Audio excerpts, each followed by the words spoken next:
যি সময়ত ৰাজ্য চৰকাৰে ৰাজকোষৰ টকা হৰাট কৰি যোৱা বৰ্ষত ৰোপণ কৰা গছপুলিসমূহ বিচাৰি হাবাথুৰি খাব লগা হৈছে ঠিক সেই সময়তে নগাঁৱৰ চলচলি জলাগাঁৱৰ এজন যুৱকে দেখুৱাইছে আদৰ্শ চৰকাৰে ৰোৱা গছপুলি বিচাৰি হাবাথুৰি খাবলগীয়া হোৱাৰ সময়তে নিজা প্ৰচেষ্টাৰে প্ৰায় এই বৰ্ষত 350ৰো অধিক গছপুলি ৰোপণ কৰি প্ৰখৰ ৰ'দতো প্ৰতিপালনত লাগি আছে ধন্তি শইকীয়া নামৰ যুৱকজন উল্লেখযোগ্য যে ধন্তি শইকীয়াই 1999 চনৰ পৰা ৰোপণ কৰি আহিছে গছপুলি 1999 চনৰ পৰা আজি পৰ্যন্ত ধন্তি শইকীয়াই ৰোপণ কৰিছে 1000ৰো অধিক গছপুলি মোৰ নাম শ্ৰী ধন্তি শইকীয়া ঘৰ পুৰণিগুদাম জলাগাঁও আপুনি গছপুলি ৰোপণ কৰিছে নেকি হয় মই গছপুলি ৰোপণ কৰিছোঁ কিমান চনৰ পৰা ৰোপণ কৰি আছে আৰু মই 1999 চনৰ পৰা ৰোপণ কৰি আহিছোঁ এতিয়ালৈকে কিমান গছপুলি ৰোপণ কৰিলে এতিয়ালৈকে মই 1200মান গছপুলি ৰোপণ কৰিলোঁ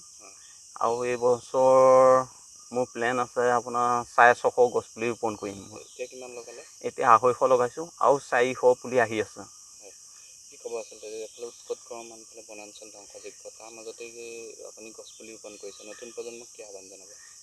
গছপুলি ৰোপণ কৰিব লাগে গছ থাকিলেহে মানুহ থাকিব বা জীৱ জন্তু থাকিব পশু পক্ষী সকলো গছৰ তলত আশ্ৰয় লয় আৰু মই দেখিছোঁ মানে ক্ৰমান্বয়ে বন ধ্বংস হৈ গৈ আছে সেইটো চৰকাৰে মানে উচিত পদক্ষেপ এটা ল'ব লাগে যাতে ধ্বংস নহয় আৰু নতুন প্ৰজন্ম আগবাঢ়ি আহিব লাগে যাতে গছপুলি লগাব পাৰে গছপুলি লগায় আৰু গছপুলিৰ জৰিয়তে ধৰি লওক